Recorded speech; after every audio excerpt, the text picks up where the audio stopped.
Waldo Peirce was born in Bangor, Maine, in 1884. He was known for his paintings that he did in his childhood.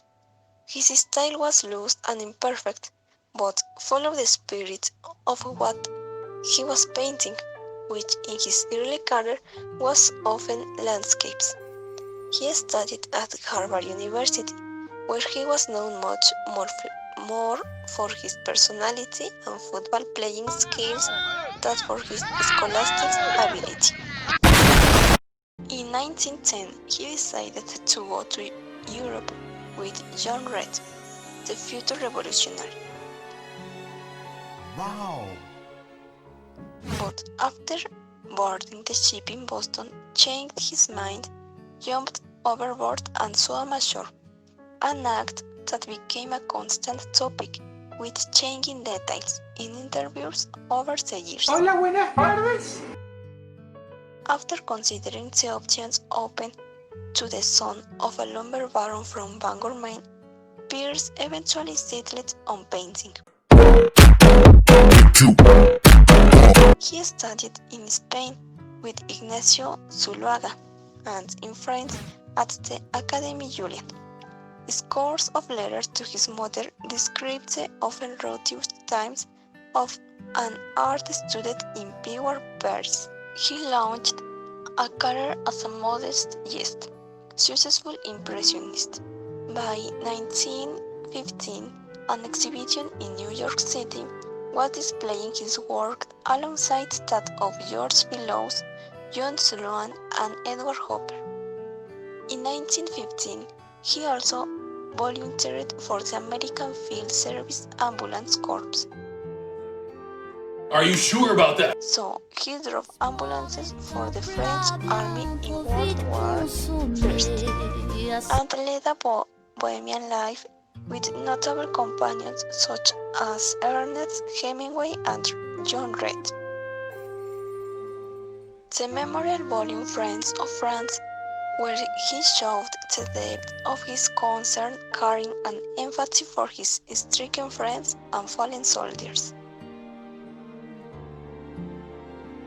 Living and painting in Paris off and on, in the 1920s, Peirce became friends with many of the notables who defined this period in the arts, like Gertrude Stein, James Joyce, Sylvia Beach, Bernice Abbott, Archibald MacLeish, John Dos Passos, and Ernest Hemingway, another wartime ambulance driver.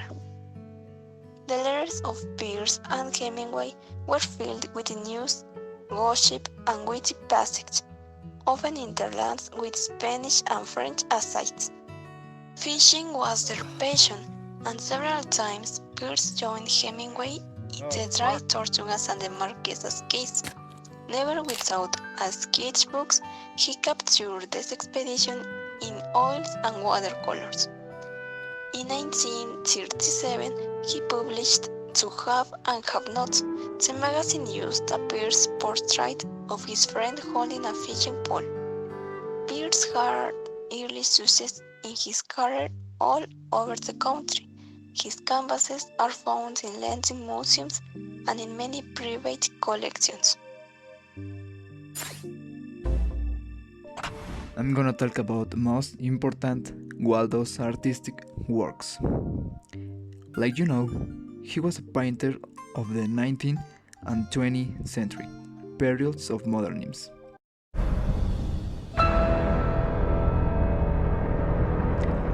He had returned to Maine in the 1930s. In later years, his colorful life was a bit restrained by more focus on his family, and his work reflected a regionalistic influence. Some critics judged that his talent wanted, yet the vigor and the color of his sense of the Maine countryside, its people, flowers, and animals, and his many portraits still give joy to those who see them.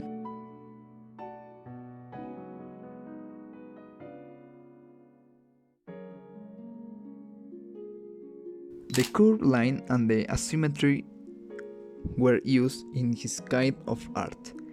The modernist art were inspired by natural resources.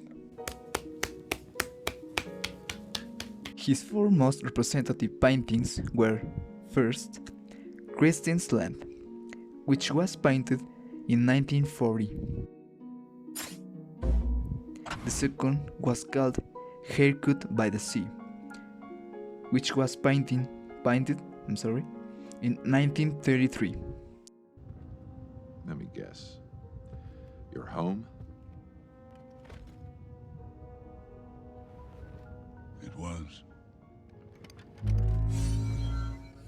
And it was beautiful. Titan was like most planets. The third was called After the Show, which was painted in 1933. And the fourth, called Spring in Muncie, that was painted in 1937.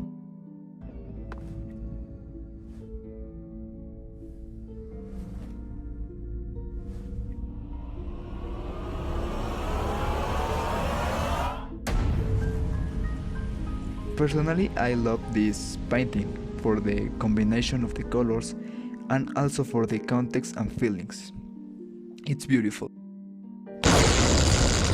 For if by some minute chance you meet the challenge, your reward will be great.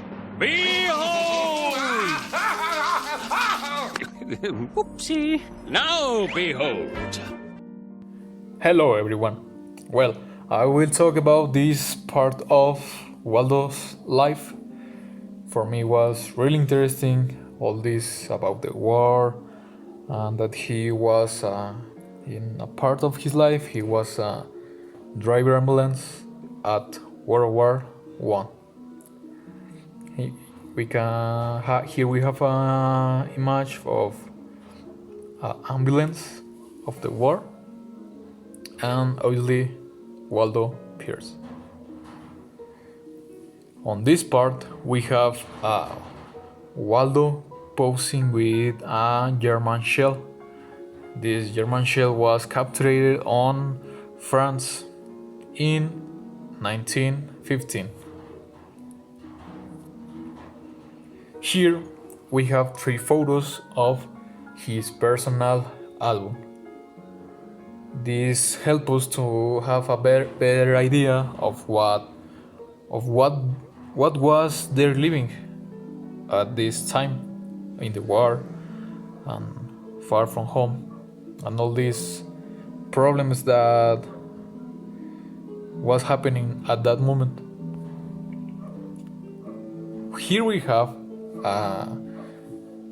Dorothy, that he was Waldo's wife when during he was on service in World War I. Dorothy's mother interfered on their marriage, and after time they divorced. And well, in the PowerPoint we can check the poem that Waldo wrote to his ex-mother-in-law. This is a Waldo's paint, and actually it's on sale right now. It was really interesting for me, and that's the reason why I add to my presentation. And finally, Waldo's died in Searsport when he was 85 years old, and he died for a cerebral thrombosis in 19